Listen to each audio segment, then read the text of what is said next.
പ്രജിൻ അതായത് മരിച്ച 10 പേരുടെ മൃതദേഹങ്ങളിൽ 9 പേരുടെ മൃതദേഹങ്ങളാണ് പൊള്ളാച്ചി താലൂക്ക് ആശുപത്രിയിലുള്ളത്. ഒരാൾ കോയമ്പത്തൂർ മെഡിക്കൽ കോളേജ് ആശുപത്രിയിലാണ്.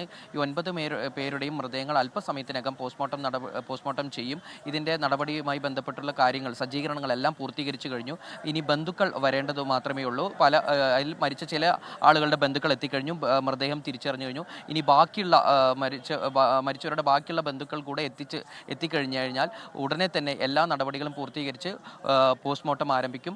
ഇന്ന് എത്ര നേരം ആയാലും ഇന്ന് തന്നെ, അതായത് പുലർച്ചയ്ക്കുള്ളിൽ പോസ്റ്റ്മോർട്ടം നടപടികൾ പൂർത്തീകരിച്ച് മൃതദേഹം ബന്ധുക്കൾക്ക് വിട്ടു നൽകാൻ തന്നെയാണ് ഇവിടുത്തെ, അതായത് തമിഴ്നാട് സർക്കാരിനും അതുപോലെ തന്നെ ഇവിടെയുള്ള ഡോക്ടേഴ്സ് ഉൾപ്പെടെയുള്ള ആളുകളുടെ തീരുമാനം. ഇതിനായി കൂടുതൽ ഡോക്ടേഴ്സിനെ ഈ പൊള്ളാച്ചി താലൂക്ക് ആശുപത്രിയിൽ എത്തിച്ചിട്ടുണ്ട്. മാത്രമല്ല കൂടുതൽ, അതായത് ഇപ്പോൾ ഇൻക്വസ്റ്റ് നടപടികൾ ആരംഭിച്ചു കഴിഞ്ഞു.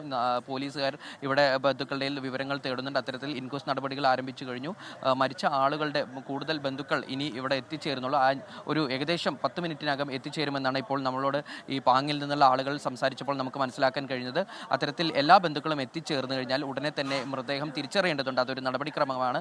അതിനുശേഷം ഇൻക്വസ്റ്റ് നടപടി പൂർത്തീകരിച്ച് ഉടനെ തന്നെ എത്രയും പെട്ടെന്ന് തന്നെ പോസ്റ്റ്മോർട്ടം ചെയ്ത് മൃതദേഹം ഇന്ന് തന്നെ, അതായത് പുലർച്ചയ്ക്കുള്ളിൽ പോസ്റ്റ്മോർട്ടം പൂർത്തീകരിച്ച് മൃതദേഹം ബന്ധുക്കൾക്ക് വിട്ടു നൽകുമെന്ന് തന്നെയാണ് പറയുന്നത്.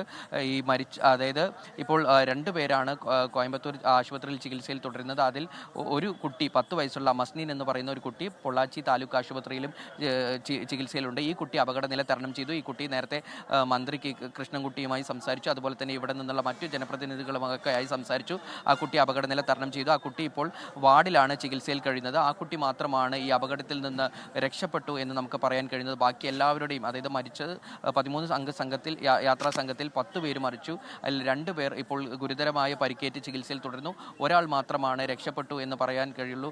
വൈകിട്ട് 5:30യോടെയാണ് നാടിനെ ഒന്നടങ്കം നടിക്കുക, അല്ലെങ്കിൽ കേരള സമൂഹത്തെ, മലയാളികളെ ഒന്നടങ്കം നടിക്കുക ഇത്തരത്തിലുള്ള വലിയൊരു അപകടം ഉണ്ടായത്. വാൾപ്പാറയിലെ 13ാം ഹെയർപിൻ വളവിൽ വെച്ചാണ് ഇത്തരത്തിൽ വലിയൊരു അപകടം സംഭവിച്ചത്.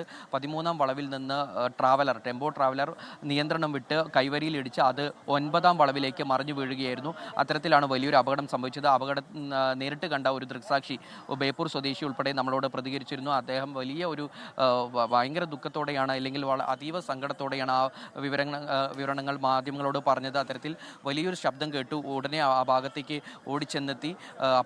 അപ്പോൾ തന്നെ ഈ അപകട വിവരം അറിഞ്ഞ ഉടനെ തന്നെ കോയമ്പത്തൂരിൽ നിന്നുള്ള പോലീസുകാർ, അതുപോലെ തന്നെ പൊള്ളാച്ചിയിൽ നിന്നുള്ള പോലീസുകാർ, അഗ്നിരക്ഷാ സേനാംഗങ്ങൾ, ദുരിതകർമ്മ സേനാംഗങ്ങൾ ഉൾപ്പെടെയുള്ള ആളുകൾ എത്തി. മാത്രവുമല്ല ആ വാൾപ്പാറയിൽ ഉണ്ടായിരുന്ന മറ്റു മലയാളികളായ വിനോദസഞ്ചാരികളും മറ്റു നാട്ടുകാരും ഒക്കെ ചേർന്നാണ് ഇതുപോലെ പെട്ടെന്ന് തന്നെ രക്ഷാപ്രവർത്തനം ഒക്കെ നടത്തി മൃതദേഹങ്ങൾ പുറത്തെടുത്തതും പൊള്ളാച്ചി താലൂക്ക് ആശുപത്രിയിൽ എത്തിച്ചതും ഉൾപ്പെടെയുള്ള കാര്യങ്ങൾ തമിഴ്നാട് സർക്കാരിന്റെ ഇടപെടൽ വലിയ രീതിയിൽ ഉണ്ടായിരുന്നു എന്നും അദ്ദേഹം പറഞ്ഞിരുന്നു. അത്തരത്തിൽ ഇതിപ്പോൾ വൈകി വന്ന ഒരുപാട് പ്രേക്ഷകരുണ്ട്. അവർക്ക് എന്താണ് സംഭവിച്ചത്, അത് എങ്ങനെ സംഭവിച്ചു എന്നൊക്കെയുള്ള സംശയങ്ങളൊക്കെ ഉണ്ട്. ഇപ്പോൾ ഷാരിഖ് അത് പറഞ്ഞു കഴിഞ്ഞു. വൈകിട്ടാണ് ഈ അപകടം ഉണ്ടായത്. പുലർച്ചെ 3 മണിയോടെ പുറപ്പെട്ട സംഘമാണിവർ. പിന്നീട് ഡ്രൈവ് ചെയ്ത് ഇങ്ങനെ പോവുകയായിരുന്നു. അതിൽ 2 ഡ്രൈവേഴ്സ് ഉണ്ടായിരുന്നു എന്നാണ് ഒരുപക്ഷെ ഇത്തവണ ഈ യാത്രയിൽ പങ്കെടുക്കേണ്ടിയിരുന്ന അധ്യാപകർ പറഞ്ഞത് അല്പസമയം മുൻപ്.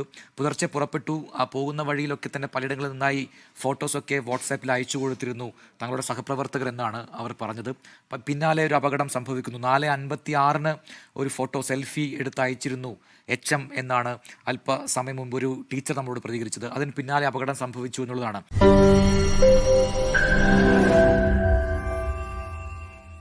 ലോകത്തെവിടെയായാലും ഏത് സമയത്തും 24 വാർത്തകളും ഓഗ്മെന്റഡ് റിയാലിറ്റി പാക്കേജുകളും എക്സ്പ്ലെയിനറുകളും വിശദമായി കാണാൻ ഞങ്ങളുടെ യൂട്യൂബ് ചാനൽ നിങ്ങൾക്ക് സബ്സ്ക്രൈബ് ചെയ്യാം.